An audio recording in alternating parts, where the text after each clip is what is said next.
You have power over your mind, not outside events. Realize this and you will find strength. What if I told you that the more you chase approval, attention, success, or even people, the further it runs from you? And that the men who seem to always win, the ones who attract respect, opportunity, and influence effortlessly, are usually the ones who never chase at all. You've felt it, haven't you? The moment you try too hard, explain too much, pursue too eagerly, your value drops. But when you pull back, stay grounded, and move with quiet certainty, everything shifts. Suddenly, people lean in. Doors open. Outcomes favor you. This isn't luck.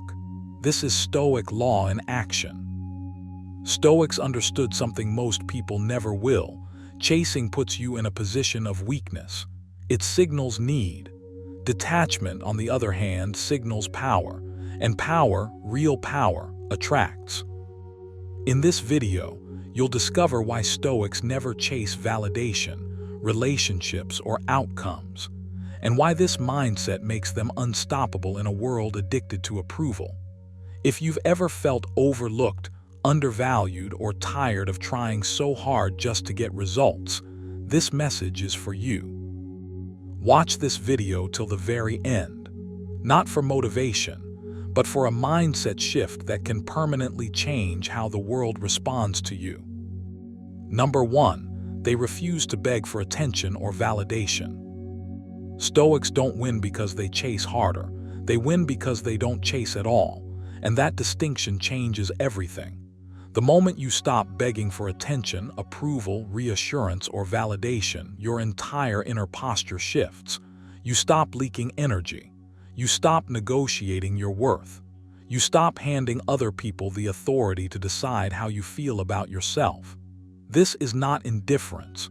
This is self-command. Most people don't realize how often they plead without words.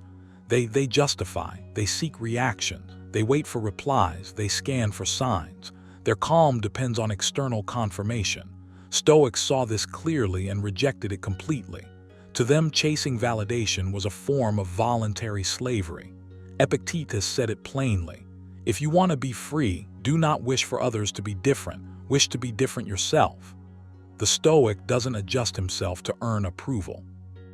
He adjusts his standards and lets the rest fall where it may. When you refuse to beg for attention, something uncomfortable happens first. Silence, space, uncertainty. Your old habits will itch. The impulse to reach out, explain, impress, or perform will arise. That impulse is the exact place where the work begins. Stoicism is not about suppressing desire. It's about seeing desire clearly enough that it no longer controls you. The need for validation weakens the moment you name it. Reminded himself, I do what is mine to do, the rest does not disturb me. That line is not poetic, it's operational. Attention is not yours to demand. Validation is not yours to extract. What is yours is conduct, character, response. When you stay rooted there, you become unshakable. Chasing attention always carries a hidden message. I need you to see me so I can feel whole. Stoics refused to live that way. They believed wholeness was an inside job. When you internalize this, your behavior changes without effort. You speak when you have something to say, not when you need to be noticed. You act with purpose, not for applause. You withdraw without resentment. That calm independence is rare, and rarity is powerful. Here's the paradox most people miss. The less you seek validation, the more magnetic you become. Not because you're playing a game, but because you're no longer needy. Neediness repels, self-sufficiency attracts. The Stoics never framed this as strategy, but it functions like one. Seneca wrote, "He is most powerful who has power over himself."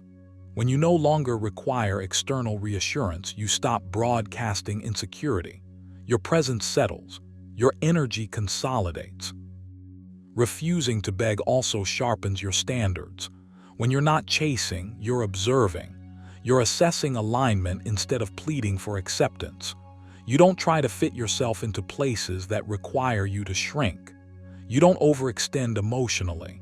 You let people reveal themselves and you decide calmly what deserves your time. This is not arrogance, it's discernment. There's a deep confidence that comes from knowing you can walk away without drama. No speeches, no ultimatums, no resentment, just quiet detachment.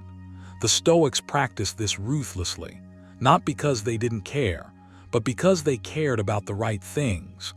They understood that attachment to outcomes makes you predictable, reactive, manipulable. Detachment restores choice. You might feel tempted to label this cold. It's not, it's clean. There's a difference. Coldness is numbness.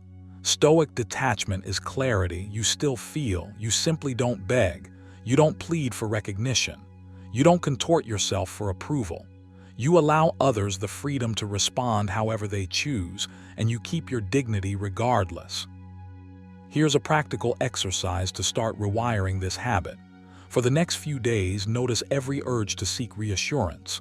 Not act on it, just notice it. The urge to check, the urge to explain, the urge to be seen. Label it internally, validation seeking. Then do nothing. Let the urge rise and fall. This trains restraint. Restraint builds power. Another exercise, reduce your words. Speak slightly less than usual, especially when emotion is involved. Silence reveals who is comfortable without your effort. It also reveals how often you've been filling space to maintain connection. You're not punishing anyone, you're recalibrating yourself.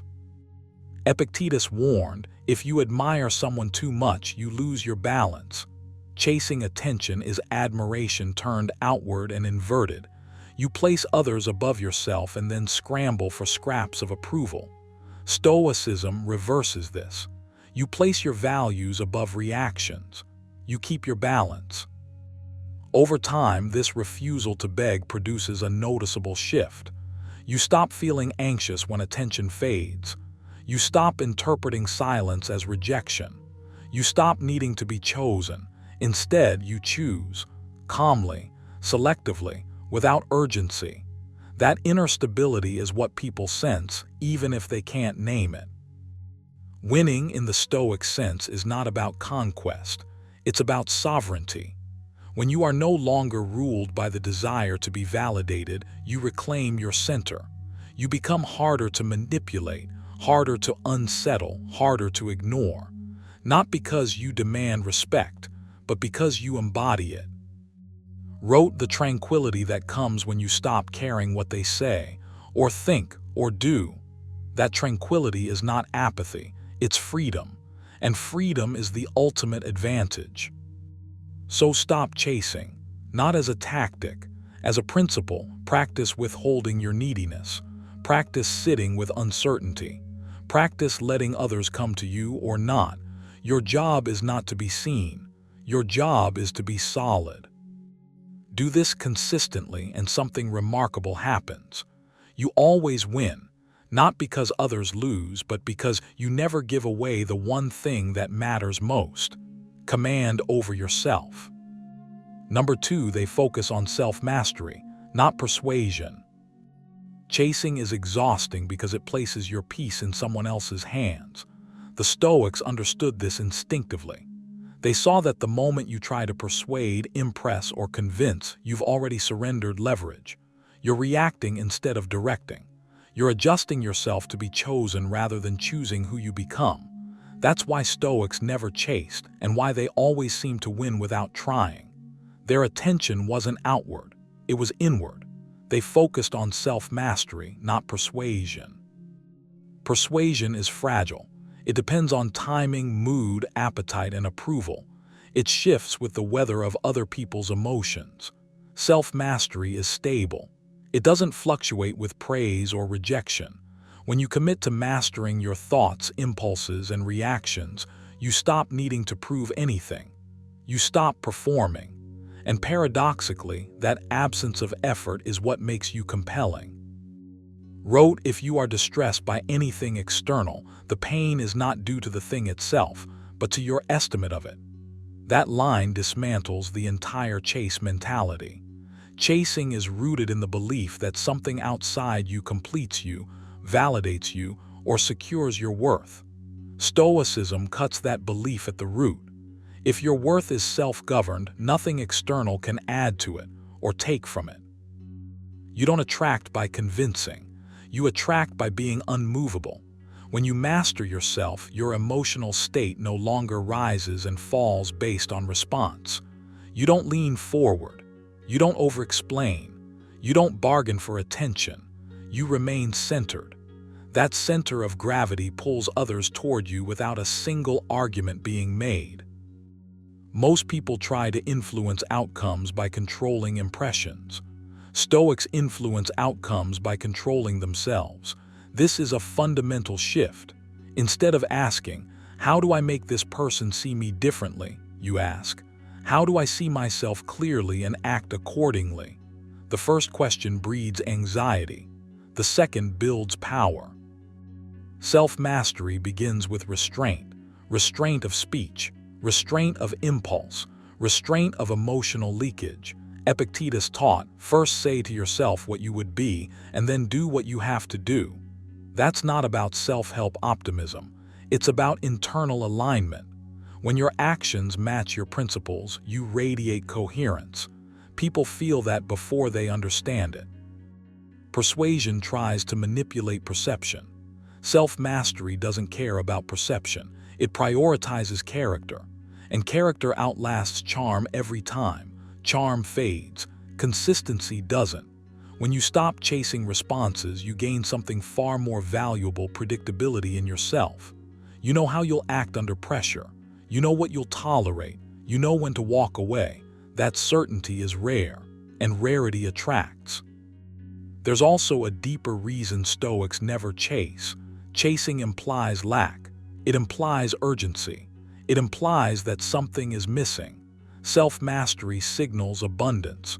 When you're not in a hurry to be chosen, it communicates that your life is already full. That fullness changes the dynamic instantly. You're no longer asking for permission. You're offering presence. Seneca warned, "He who needs little is truly rich." Applied here, the one who needs no validation is untouchable. You stop bending your behavior to provoke interest. You stop monitoring reactions. You stop recalibrating yourself mid-interaction. You hold your frame. And holding your frame is the quiet form of dominance most people never learn. This doesn't mean indifference, it means independence. You can care deeply without clinging. You can be open without chasing. Self-mastery teaches you to respond instead of react. When something aligns, you move toward it calmly. When it doesn't, you let it pass without bitterness. That emotional discipline is magnetic. Here's a practical exercise to start rewiring this habit. For the next 7 days, notice every impulse to explain yourself unnecessarily. Every urge to clarify, justify, or persuade. Don't suppress it, just notice it. Then choose silence instead. Not coldness, calmness. You're training yourself to sit in certainty without external reinforcement. Another exercise. Each morning, remind yourself of what is fully under your control today. Your effort, your tone, your boundaries, your attention. Then remind yourself of what isn't: outcomes, opinions, responses. This separation alone dissolves the urge to chase. You stop negotiating with the uncontrollable. When you master yourself, rejection loses its sting. Not because you don't care, but because you don't collapse. You don't scramble to fix it. You don't reinterpret yourself as the problem. You accept information and adjust course. That steadiness is rare in a world addicted to validation. Stoics didn't measure success by conquest. They measured it by composure. Wrote, "The happiness of your life depends upon the quality of your thoughts." If your thoughts are disciplined, your behavior follows. And when your behavior is grounded, you stop needing persuasion as a tool. You simply are. People sense this. They feel when someone isn't trying to extract something from them. No agenda, no hunger, no chase, just presence. That absence of pressure creates space, and in that space, interest often grows naturally. Self-mastery also sharpens your standards. When you're not chasing, you observe more. You evaluate alignment instead of opportunity. You stop asking, "How do I get this?" and start asking, "Does this deserve me?" That inversion changes everything. You move from seeker to selector. This is why Stoics always seem to win without chasing. Their victory isn't in outcomes, it's in position. They are never beneath the moment, never frantic, never dependent. They stand upright internally, regardless of what unfolds externally. If you want to adopt this way of being, stop practicing persuasion and start practicing discipline. Discipline of thought, discipline of response, discipline of desire, not repression, direction. Desire guided by reason instead of impulse. Epictetus said it plainly, "No man is free who is not master of himself." Freedom is what makes you attractive. Freedom from needing approval. Freedom from forcing outcomes. Freedom from chasing what doesn't move toward you willingly. So take action now. Choose one area of your life where you've been trying to persuade instead of improve. Redirect that energy inward. Build strength. Build clarity. Build restraint. Watch what happens, not because you chase results, but because results tend to orbit those who are already whole. That is the Stoic advantage. Self-mastery over persuasion, always. Number 3, they let actions speak instead of promises. Chasing is loud. It announces hunger. It tries to negotiate desire into existence with words, explanations, timelines, promises. Stoics never play that game, not because they are cold or detached, but because they understand a deeper law of human nature. What must be explained is already weakened. What must be promised is already uncertain. What is real moves on its own weight. So they let action speak, quietly, consistently, without fanfare. And that silence does more persuasion than any vow ever could. You live in a world addicted to declarations. People swear they will change. They announce what they're about to do. They talk themselves into feeling productive. But Stoicism cuts through that noise with something sharper than speech, discipline. Warned himself, waste no more time arguing what a good man should be one. That line isn't poetic, it's surgical. It removes the need to convince anyone of anything, including yourself. Promises are attempts to control the future with language. Actions are commitments made in the present. The Stoic understands this difference intuitively. You don't chase because chasing assumes lack. You don't promise because promising assumes doubt. You act because action is the only thing fully under your control. Everything else, how it's received, how it's interpreted, whether it's rewarded, belongs to fate. This is why Stoics appear calm when others are frantic. While others explain themselves, Stoics simplify themselves. While others plead their intentions, Stoics embody them. There's a kind of gravity that forms around someone who doesn't advertise. People lean in. Attention follows restraint. Respect follows consistency. Epictetus said, "First say to yourself what you would be, and then do what you have to do." Notice the order. Identity first, action second. No audience required, no announcement necessary. When you live this way, you stop needing validation as fuel. Your behavior becomes the message, and messages delivered through action are harder to ignore and impossible to argue with. Promises create pressure. They bind you to outcomes you don't fully control. They invite judgment. They give others leverage over your inner state. Actions, on the other hand, create momentum. They don't ask for permission.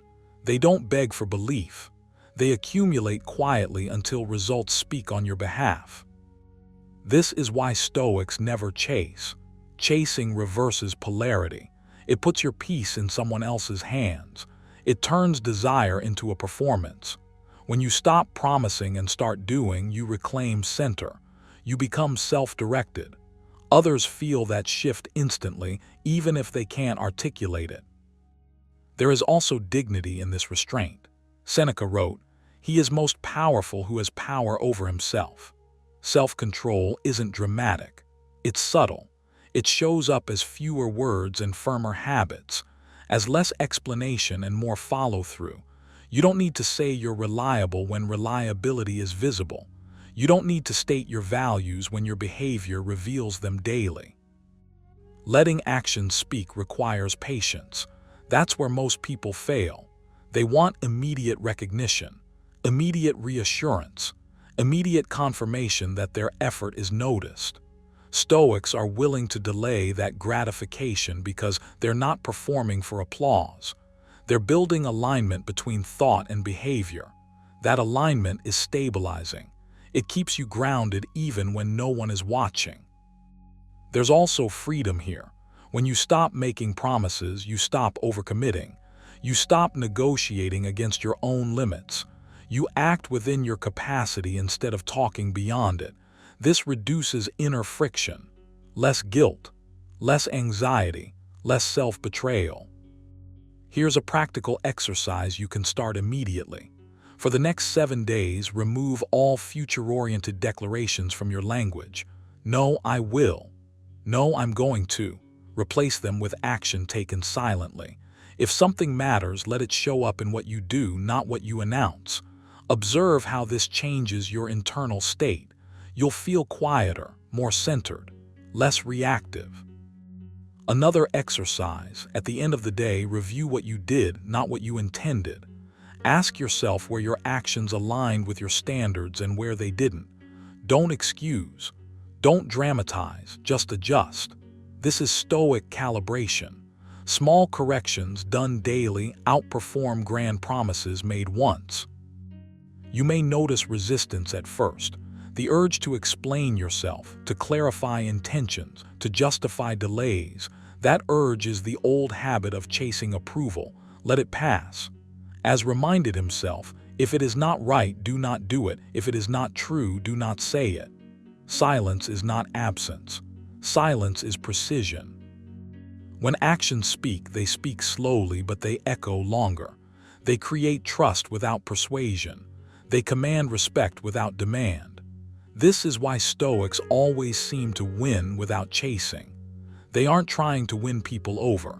They're trying to live correctly, and correctness has a gravitational pull. You don't need to convince anyone of your worth. You need to align your behavior with your values and let time do the rest. Time is the ultimate auditor. It exposes empty promises and amplifies quiet discipline. Adopt this habit deliberately. Speak less. Do more. Let discomfort refine you instead of pushing you to perform. Over time, you'll notice something profound. You stop feeling the urge to chase at all. You're no longer trying to be chosen. You're choosing how you show up. That's the Stoic advantage. Not manipulation, not strategy, mastery. And mastery doesn't announce itself, it moves, consistently, calmly, relentlessly. Number 4, they remain calm when others become desperate. Desperation is loud, calm is quiet, and in a world addicted to noise, the quiet presence almost always wins. Stoics understood this deeply. They saw that the moment you start chasing, you've already surrendered your position. You've announced that something outside of you controls your emotional state, and once that happens, your power leaks away without resistance. This is why Stoics never rush, never grasp, never beg outcomes to cooperate. They stay calm while others unravel, and that calm becomes their advantage. You can feel the difference instantly. Desperation tightens the body, narrows perception, speeds up speech, and clouds judgment. Calm does the opposite. It opens space, it slows the breath, it restores perspective. Wrote, "You have power over your mind, not outside events. Realize this and you will find strength." That strength isn't theatrical. It doesn't announce itself. It shows up as composure when pressure mounts, as steadiness when urgency tempts you to abandon your standards. When others become desperate, they start negotiating with their values. They say things they wouldn't normally say. They promise what they can't sustain. They act quickly to avoid discomfort rather than acting wisely to preserve dignity. You don't need to judge this. You just need to notice it. Desperation creates imbalance. Calm restores symmetry, and symmetry is attractive, stable, trustworthy. Stoic calm is not indifference. It's not emotional numbness. It's disciplined attention. It's the refusal to let urgency hijack your behavior. Epictetus warned, don't let the force of an impression carry you away. Impressions arrive fast. Desperation follows when you treat them as commands instead of suggestions. Calm is the pause where you decide what deserves a response and what doesn't. You remain calm by remembering what is yours to control and what is not. The Stoics return to this idea relentlessly because it works. You cannot control outcomes, timing, or other people's reactions. You can control your conduct, your pace, your tone, your standards. When others panic, they reach outward for certainty. When you stay calm, you anchor inward. That contrast is powerful. There is also a psychological edge here. Desperation signals scarcity. Calm signals sufficiency. When you act as though you are already whole, already grounded, already enough, you remove the pressure from the moment. Pressure repels. Presence attracts. You don't chase because you don't need to. You choose. Seneca wrote, "He is most powerful who has power over himself." Self-mastery looks like restraint under stress. It looks like silence when others overshare. It looks like patience when others rush to close the gap. Calm is not passive. It is an active refusal to be rushed into misalignment. This is where winning quietly happens, not through dominance, not through manipulation, but through consistency. When desperation enters a room, it distorts everything. It makes small things feel urgent and urgent things feel catastrophic. Calm cuts through that fog. It brings proportion back, and proportion is clarity. You might think calm is something you either have or you don't. It's not. It's trained, built through repetition. The habit begins with noticing your internal speed. When you feel the impulse to hurry, to push, to secure reassurance, immediately pause. That pause is everything. In it, you reclaim choice. Here's a practical exercise to build this. When you feel urgency rise, slow your physical movements deliberately, not dramatically, just slightly. Breathe through the nose, relax the jaw, drop the shoulders. The body leads the mind. By calming the body, you interrupt the spiral before it gains momentum. This is Stoic practice in real time. Another exercise is negative rehearsal, a technique the Stoics used often. Briefly imagine not getting what you want, not as punishment, but as preparation. When you realize you can survive the absence of an outcome, desperation loses its grip. You stop acting as if everything depends on this moment. You regain leverage. Calm also protects your self-respect. Desperation erodes it quietly. You might not notice in the moment, but afterward it lingers. Calm leaves no residue. You walk away intact. Even when things don't go your way, you keep your posture, internally and externally. Reminded himself, the best revenge is to be unlike him who performed the injury. In modern terms, the best response to desperation is not counter-desperation. It's composure. When you refuse to mirror chaos, you rise above it. You don't need to explain your calm. You don't need to justify it. Calm speaks for itself. It signals confidence without words. It tells the world you are not governed by fear of loss. That alone changes how people respond to you. There's also freedom here. Chasing is exhausting. It keeps you locked in anticipation and anxiety. Calm releases you from that cycle. You focus on process instead of outcome, on conduct instead of control. This shift alone elevates your life. Epictetus said, "First say to yourself what you would be, and then do what you have to do." Decide who you are under pressure. Decide before the moment arrives. When others panic, you don't need to rise to the occasion. You return to yourself. If you want to embody this, practice deliberate delay, not avoidance. Delay. Give yourself time before responding, time before deciding, time before committing. This trains your nervous system to tolerate uncertainty, and tolerance of uncertainty is the opposite of desperation. Over time, you'll notice something subtle but profound. People start adjusting to your pace. Conversations slow. Tension drops. You become the calm center others orbit, not because you demand it, but because you earn it through steadiness. Stoics never chase because chasing implies lack. They remain calm because calm implies abundance, of self-control, of perspective, of inner stability. And in a world where so many are reactive, that stability becomes rare, valuable. So start today, not by forcing calm, but by practicing pause, by choosing restraint when urgency knocks, by remembering that nothing worth having requires you to abandon yourself. Stay steady, stay grounded, let others rush. You don't need to chase to win. You win by not needing to. Number 5, they accept loss without resentment or panic. Most people chase because they're afraid of losing, afraid that if they let go, something essential will disappear forever. Stoics don't move like that.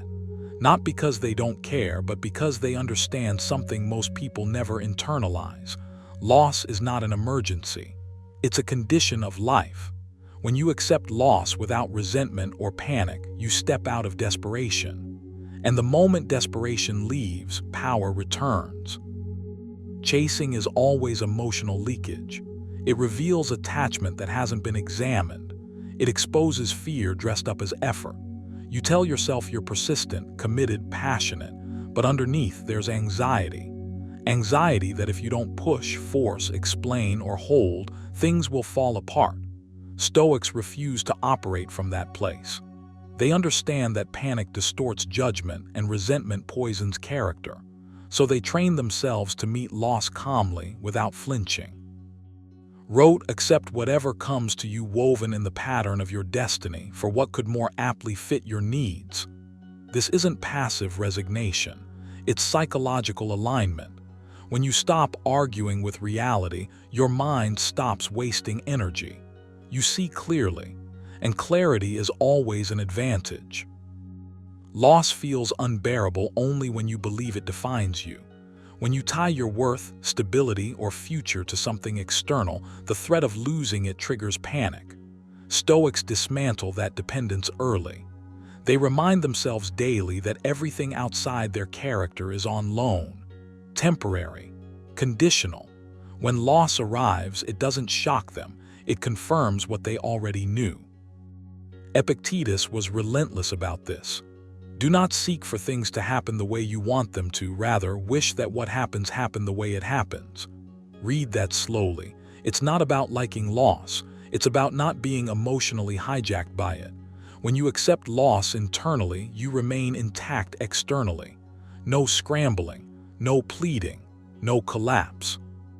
Resentment is the hidden cost most people pay after loss. They replay conversations, imagine alternate outcomes, assign blame. That resentment hardens into bitterness. Bitterness changes how you move. You become reactive, suspicious, tense. Stoics see this as self-inflicted damage. Loss didn't harm you, your resistance to it did. Panic is just resentment moving fast. It's the mind shouting that something has gone wrong, that this shouldn't be happening. But Stoics train themselves to respond instead of react. They pause. They observe the impulse to chase, to fix, to reclaim. And then they let that impulse pass. This restraint is not weakness, it's discipline. Here's the paradox most people miss. When you accept loss calmly, you stop transmitting neediness. You stop signaling that you're destabilized. You stop negotiating from fear. And that alone shifts how the world responds to you. You don't chase outcomes, you attract alignment. not mystically, psychologically. Seneca captured this when he wrote, "He who has learned how to die has unlearned how to be a slave." Loss is a small death.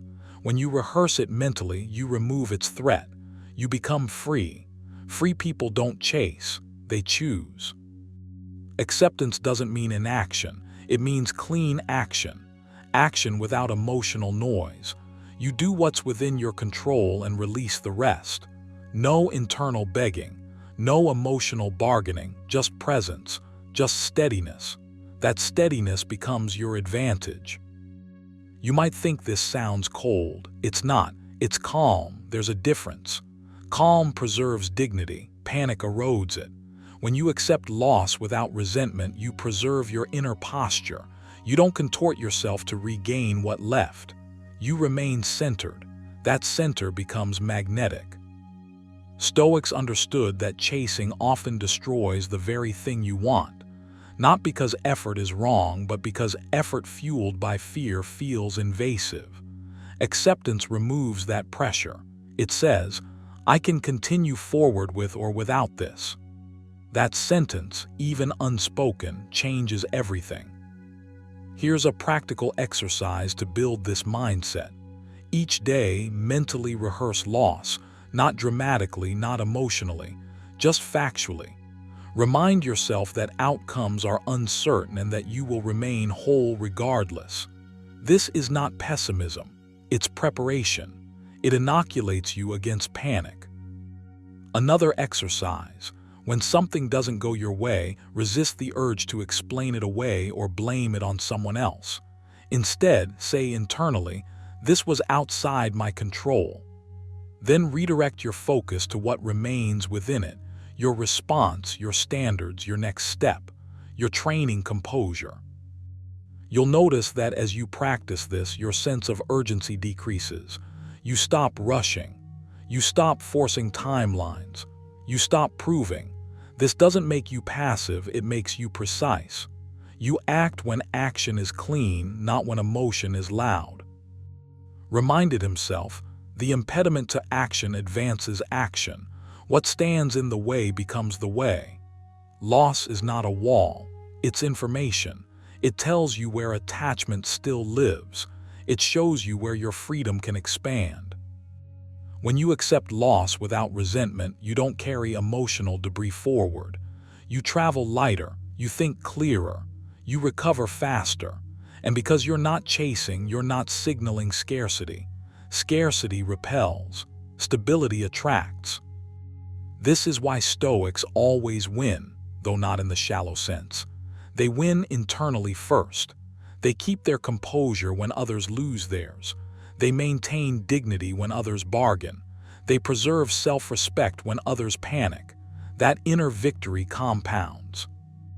Make this a daily discipline. Notice where you're tempted to chase. Pause, breathe. Remind yourself that you were whole before this and you will be whole after it. Let the urge pass. Then act deliberately or don't act at all. Over time, something profound happens. You stop fearing loss. And when fear disappears, chasing becomes unnecessary. You move with quiet confidence. You stop grasping. You start choosing. That is the Stoic edge. Acceptance without resentment. Calm without collapse. And from that place, you don't need to chase anything because you're no longer running from yourself. Number 6, they never compete for what isn't aligned. Chasing is exhausting because it assumes scarcity. It assumes that if you don't run faster, push harder, or prove more, you'll be left behind. Stoics saw this clearly. They understood that most competition is not about excellence, it's about insecurity. And so they stepped out of it. Not because they feared losing, but because they refused to fight battles that had nothing to do with who they were becoming. They never competed for what wasn't aligned, and that single decision quietly tilted the odds in their favor. Alignment is a word people use casually, but Stoics treated it as a filter for sanity. If something demanded that you betray your values, distort your character, or abandon self-respect just to obtain it, it was already too expensive. Reminded himself, if it is not right, do not do it. If it is not true, do not say it. Notice how simple that is. No negotiation, no rationalization. When alignment is your standard, many competitions disqualify themselves automatically. Most people chase because they're comparing. They look sideways instead of inward. They measure progress by proximity to others rather than fidelity to their own principles. That's why competition becomes frantic. You're not moving towards something meaningful. You're running away from the discomfort of being outpaced. Stoics opted out of this entirely. They competed only with their former selves because that was the only contest that produced growth instead of anxiety. This doesn't mean Stoics lacked ambition.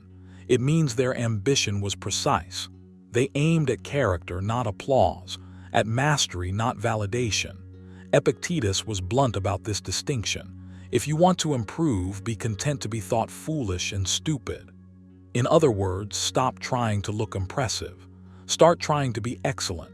When you do that, you naturally stop chasing what demands performance instead of integrity.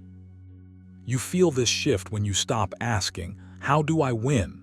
and start asking, "Does this deserve my energy?" That question alone will save you years. Not everything that sparkles is aligned with your values. Not every opportunity is an invitation. Some are tests.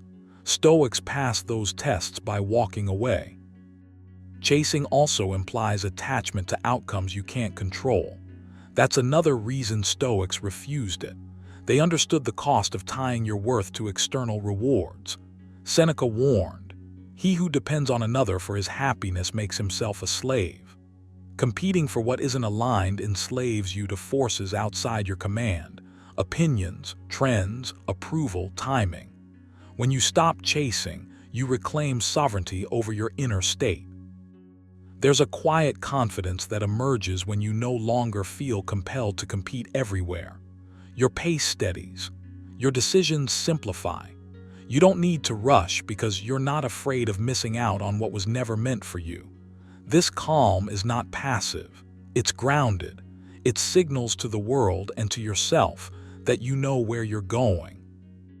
You might notice resistance when you try to adopt this habit. The mind protests. It whispers that stepping back is weakness, that opting out means losing. But Stoics measured loss differently. Losing alignment was failure. Losing status was irrelevant. Wrote, "The things you think about determine the quality of your mind." When your thoughts revolve around comparison, your mind becomes agitated. When they revolve around principle, your mind becomes strong. Here's the paradox. When you stop competing for what isn't aligned, you become more formidable in what is. Your energy concentrates. Your focus sharpens. You're no longer scattered across a dozen pursuits that don't matter. You become selective. And selectivity is power. There's also freedom in letting others scramble. You don't need to outdo them. You don't need to prove them wrong. You don't need to keep up. You only need to stay true. That's not arrogance. That's discipline. It takes restraint to say no when ego wants yes. A practical exercise you can start using immediately is this. Before committing to any pursuit, pause and ask yourself 3 questions. Does this align with my values? Does this strengthen my character? Does this require me to compromise who I respect in the mirror? If the answer to any of these is no, walk away. No explanation needed. You're not obligated to justify alignment to anyone. Another exercise is detachment training. Each day, remind yourself that outcomes are not yours to command, only effort and intention. Epictetus said, "Make the best use of what is in your power and take the rest as it happens." Write this down. Read it slowly. Let it recalibrate your instincts. When you stop trying to dominate results, you stop competing for approval. You'll also find that alignment reduces envy. Envy thrives in comparison. When your goals are internal, someone else's success becomes irrelevant. You don't feel threatened by paths you didn't choose. You respect them and keep walking yours. This doesn't mean you never strive. It means you strive cleanly. You give full effort where it counts and zero energy where it doesn't. That clarity is rare, and rarity attracts opportunity. People trust those who aren't desperate. They listen to those who aren't chasing. Stoics always win, not because they collect more trophies, but because they avoid unnecessary losses. They don't lose themselves in pursuit of what was misaligned from the start. They preserve dignity, clarity, and inner peace. That's a victory most people don't even realize they're forfeiting. Over time, this way of living compounds. You become consistent, predictable in the best way. Your actions match your words. Your choices reflect your values. You're no longer pulled by every signal. You move with intention. And that intention shows, not loudly, quietly, powerfully. So stop competing where the cost is your character. Stop chasing what demands you shrink or pretend. Choose alignment over approval, principle over pressure, direction over distraction. Left himself with this reminder: never value anything as profitable to you that shall compel you to break your word or lose your self-respect. Read that again, slowly, then act accordingly. That's why Stoics never chase, and that's why, in the only way that matters, they always win. Number 7. They value dignity over short-term pleasure. Chasing is exhausting because it puts your worth on a leash. The Stoics saw this clearly. The moment you chase pleasure, approval, attention, or validation, you hand your dignity over to something you cannot control. And once dignity is compromised, peace follows it out the door. Stoics don't refuse pleasure because they are cold or deprived. They refuse to kneel before it. They choose dignity because dignity compounds. Pleasure fades. Dignity stays. You feel this tension every day, even if you don't name it. The pull to act quickly, to grasp, to indulge, to soothe discomfort with something immediate. Short-term pleasure promises relief, but it always sends the bill later. Dignity, on the other hand, asks for patience up front and rewards you quietly over time. It doesn't shout. It doesn't seduce. It simply stabilizes you, and stability is power. Reminded himself, if it is not right, do not do it. If it is not true, do not say it.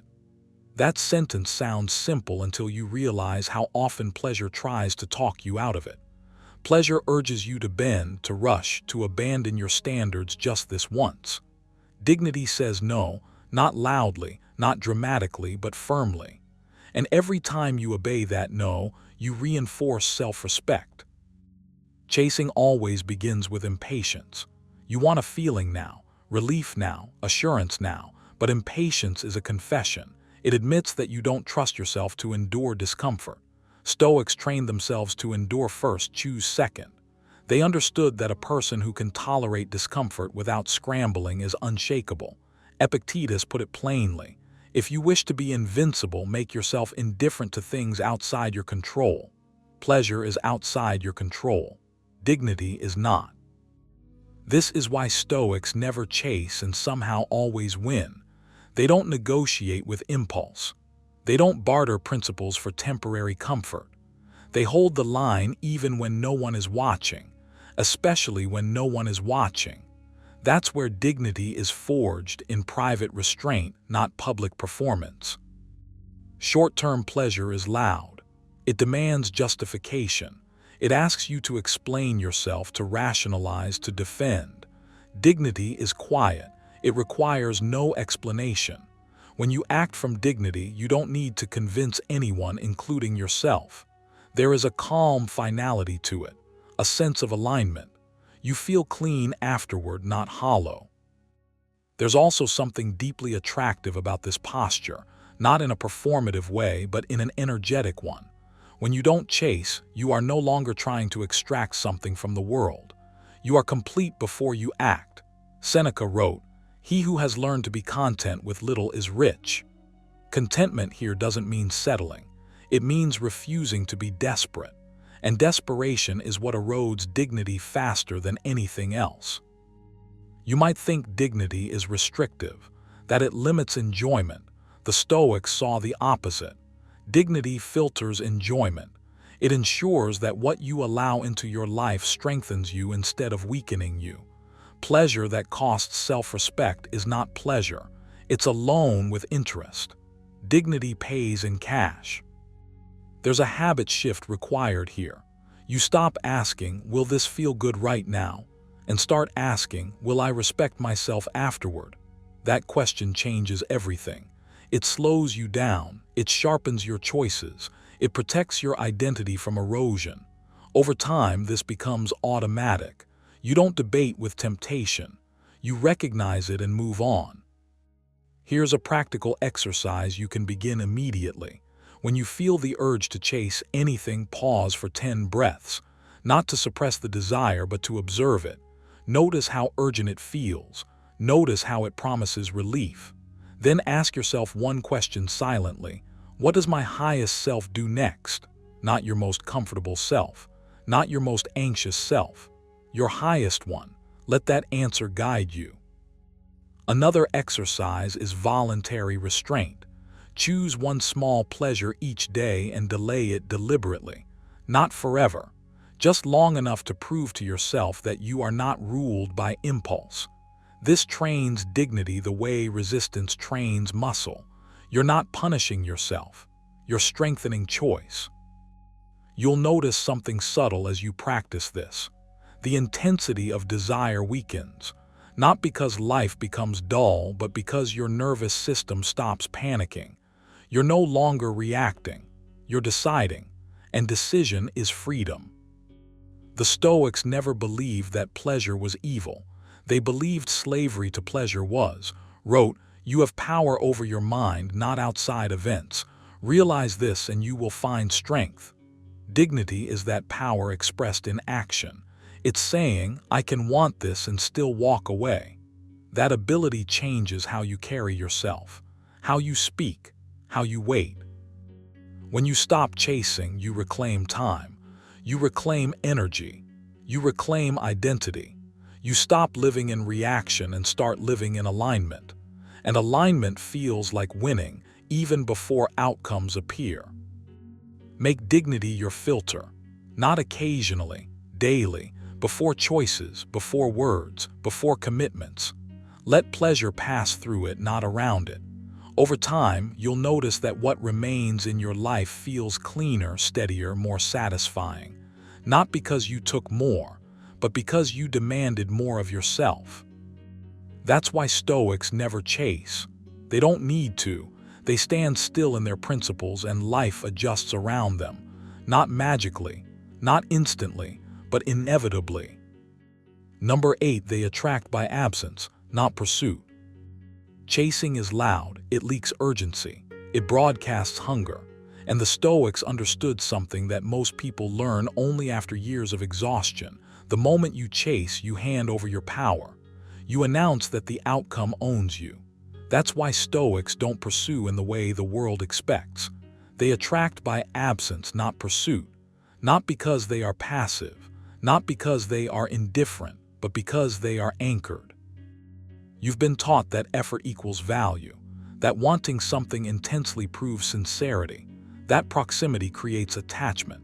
The Stoic path cuts straight through that illusion.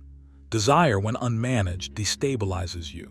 It bends your behavior, it sharpens your tone, it clouds your judgment, and people can feel that imbalance long before you speak.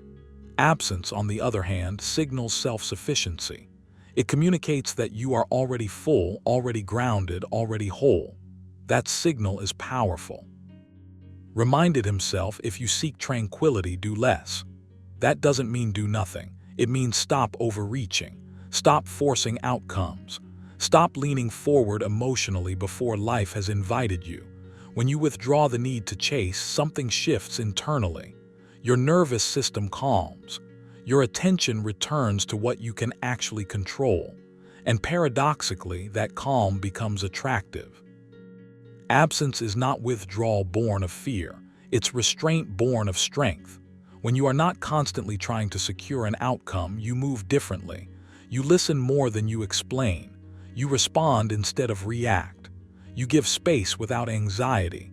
That space does something important. It allows others to feel their own desire instead of responding to yours. Pursuit pressures. Absence invites. The Stoics never begged reality to bend. They aligned themselves with it. Epictetus said, "Don't seek for things to happen as you wish, but wish for things to happen as they do." This is not resignation. It's power. When you are not attached to how something must unfold, you stop grasping. And when you stop grasping, you stop repelling. Chasing often disguises itself as effort, but underneath it is fear. Fear of loss, fear of being overlooked, fear of insignificance. Absence exposes none of that. Absence communicates trust, trust in yourself, trust in timing, trust in the fact that what is meant to align does not require force. You become steady, unrushed, unneedy. That steadiness is rare, and rarity attracts. Notice how often your impulse to chase is really an impulse to control perception, to be seen a certain way, to be chosen, to be validated. The Stoic response is different. You choose yourself first. You validate your own standards. You anchor your worth internally. Seneca warned, "He who depends on another for happiness makes himself a slave." Chasing is dependency in motion. Absence is freedom embodied. This doesn't mean you disappear or play games. Stoic absence is not manipulation. It's alignment. You show up fully when you choose to show up. And when you don't, you are at peace with that too. Your presence becomes intentional instead of compulsive. People feel the difference. They sense that you are not trying to extract something from the interaction. You're offering yourself without attachment. There's a quiet discipline required here. You must tolerate uncertainty without scrambling to close it. You must sit with desire without obeying it. This is training. The Stoics believed desire itself was not the problem. Unexamined desire was. When you let desire run unchecked, it drags you forward. When you observe it calmly, it loses its grip. Here's a practical exercise you can begin today. When you feel the urge to pursue, pause. Don't suppress the urge, observe it. Ask yourself silently, what outcome am I trying to secure right now? Then ask, is this within my control? If it's not, step back. Literally or mentally, you are training yourself to release what does not belong to you. That release restores your balance. Another practice is intentional spacing. Build space into your actions and responses, not as a tactic, but as a discipline of self-respect. You don't need to be constantly available to be valuable. Availability without boundaries becomes invisibility. Absence, when rooted in self-mastery, sharpens presence. When you return whole, not depleted. Wrote, the soul becomes dyed with the color of its thoughts. If your thoughts are frantic, your presence will be frantic. If your thoughts are grounded, your presence will be grounded. Absence gives you room to clean your inner posture, to remove desperation, to recenter intention. From that place, attraction happens naturally, not because you engineered it, but because you stopped interfering with it. Winning in Stoic terms is not possession, it's self-command. When you don't chase, you retain dignity, you retain choice, you retain peace, and peace is magnetic. People are drawn to those who are not trying to prove, persuade, or pressure. They feel safe around someone who is not leaning on them for fulfillment. This path requires courage. It's easier to chase than to stand still, easier to pursue than to trust. But the Stoics chose the harder discipline because it produced freedom. Epictetus said, "First say to yourself what you would be, and then do what you have to do." Decide who you are, someone who is whole, someone who is grounded, someone who does not beg reality for validation. Then act from that identity. Absence is not emptiness, it's fullness with boundaries. It tells the world, I am here by choice, not by need. When you live this way, outcomes stop defining you. You stop measuring yourself by response or reward, and that inner stability becomes unmistakable. Adopt this habit slowly. Don't force it. Practice pausing. Practice stepping back. Practice letting silence exist without filling it. Over time, you'll notice something profound. You feel lighter, less tense, more centered, and without trying, you start attracting what once felt out of reach. That is why Stoics never chase, not because they lack desire, but because they have mastered it, and in mastering themselves, they stop losing. Number 9, they stay rooted in purpose, not outcomes. Chasing is exhausting because it ties your peace to something you can't fully control. Outcomes shift, people change, circumstances twist without warning. The Stoics saw this clearly, and that's why they refused to build their lives around results. They anchored themselves in purpose instead, not because outcomes don't matter, but because obsession with them weakens you. When you stay rooted in purpose, you move with intention rather than anxiety. You act because it's right, aligned, and chosen, not because you're desperate for a specific reward. Most people live backwards. They start with the result and then contort themselves trying to force reality to comply. When the outcome slips, so does their composure. Their confidence rises and falls based on feedback, timing, or approval. That's chasing, and chasing always leaks power. The Stoic path flips this entirely.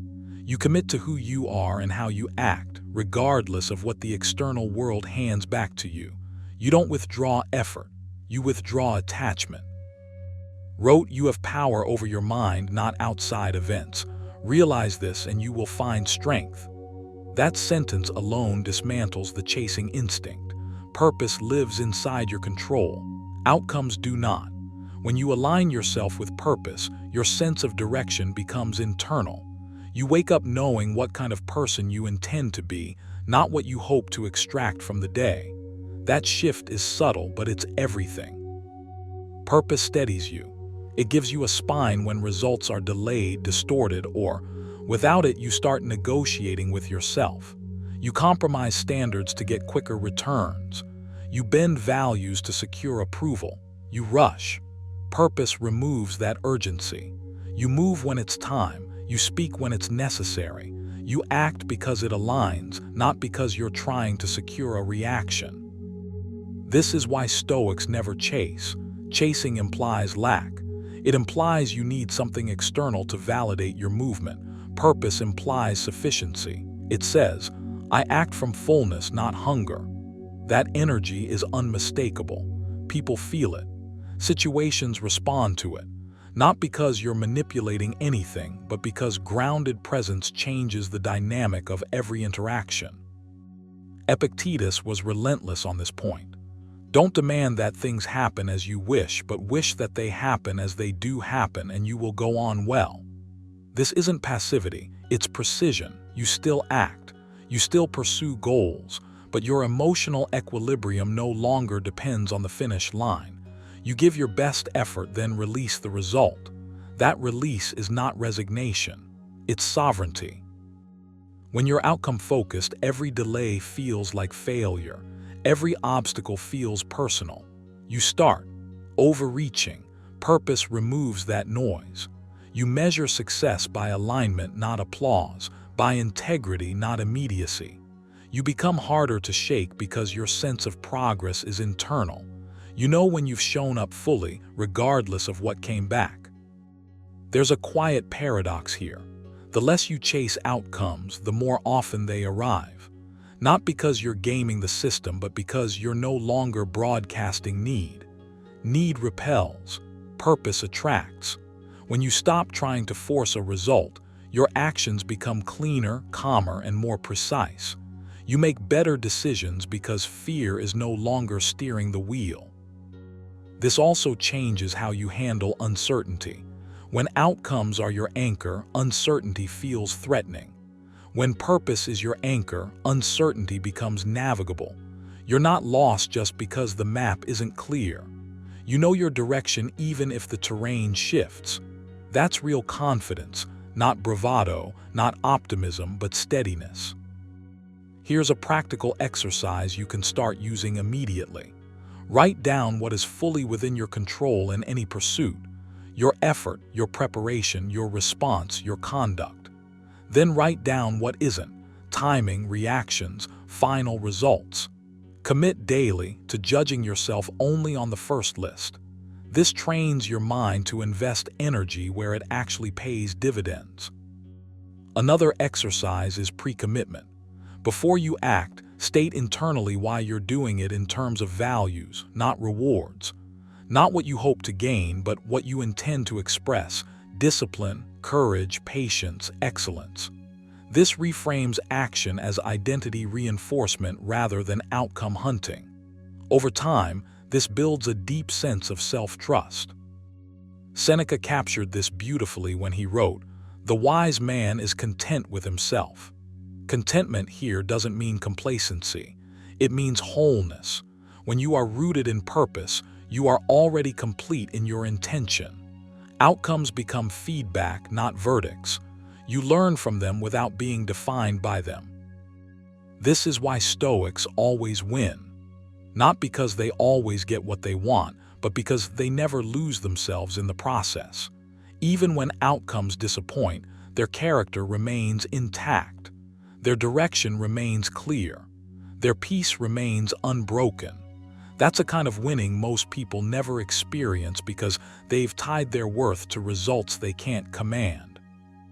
You'll notice that when you stop chasing, patience grows naturally. You're no longer in a rush to extract meaning from external validation. You let things unfold. You allow space. And in that space, your actions gain weight. You're not scrambling, you're selecting. There's discipline required here. The world constantly pressures you to measure yourself by metrics, milestones, and visible wins. The Stoic practice is to resist that pull daily, to return again and again to intention, to ask, did I act in accordance with my principles today? That question alone recalibrates everything. Make this a habit. Each morning, set a purpose-based intention. Each evening, review your alignment with it. Not your results, your alignment. This is how you build a life that feels solid from the inside out. This is how you stop chasing without stopping progress. When you live this way, outcomes lose their grip on you. And ironically, that's when you become most effective. Calm, focused, unshakable, rooted not in what might happen, but in who you have decided to be. Number 10. They walk away the moment self-respect is threatened. Stoics never chase because they understand something most people learn too late. The moment you abandon self-respect, you've already lost, no matter how close you think you are to winning. Chasing feels active, hopeful, alive. Walking away feels risky, final, uncomfortable. But Stoicism isn't about comfort. It's about alignment. And alignment begins the instant you refuse to bargain with your own worth. You've been conditioned to believe persistence is always noble, that wanting something badly enough justifies shrinking yourself a little, explaining more, tolerating more, enduring more.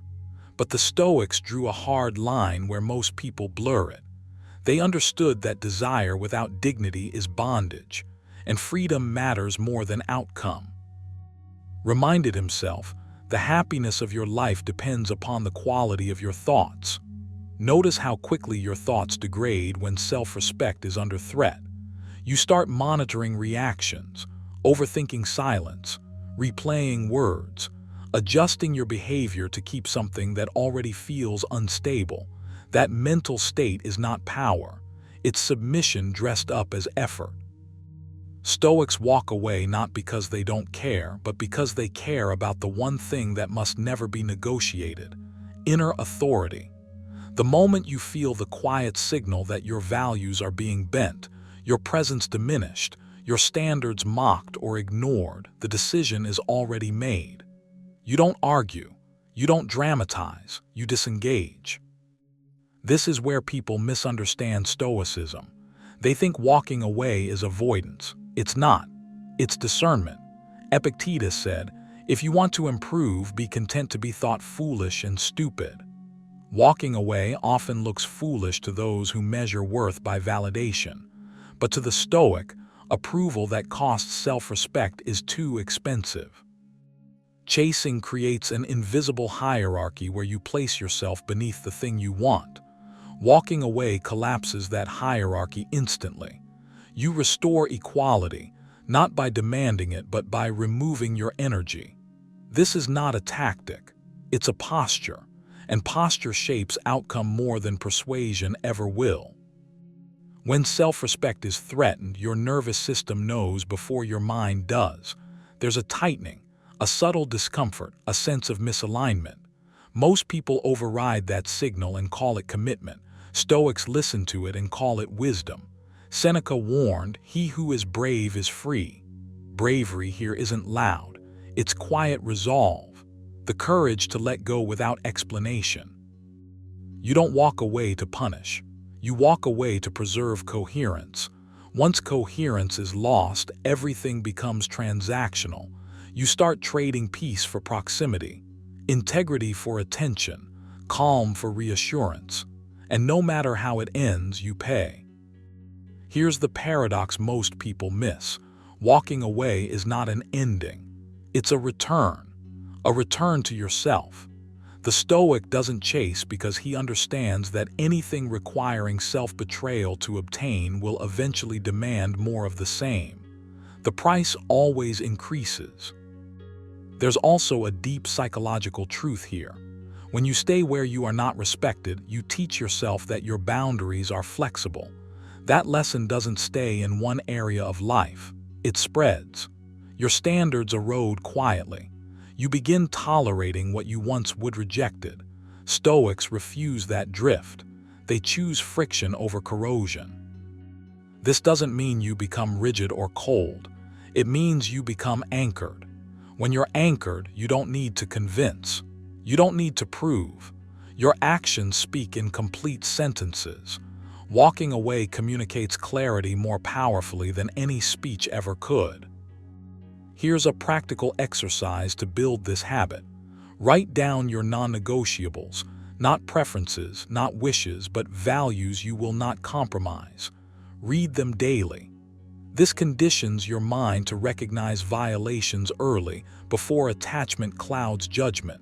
Awareness is prevention. Another exercise, practice voluntary detachment. Remind yourself regularly that you can let go. Not because you want to lose, but because you refuse to cling. The Stoics trained this mentally long before they needed it. When the moment came, the decision felt natural, not dramatic. You may fear that walking away means missing out, but Stoics measure loss differently. Losing alignment is the real failure. Everything else is noise. Wrote, "If it is not right, do not do it. If it is not true, do not say it." Apply the same rule to staying. If it is not respectful, do not remain. Something powerful happens when you adopt this standard. You stop negotiating with situations that don't meet you where you stand. Your energy becomes cleaner, your presence sharper. You are no longer pulled by need but guided by principle. That shift alone changes how you move through the world. Stoics don't chase because they don't need to. They understand that self-respect is the only leverage that never expires. The moment it's threatened, they walk, not angrily, not bitterly, but decisively. And in doing so, they always win. Not because they kept something, but because they kept themselves. Take this seriously.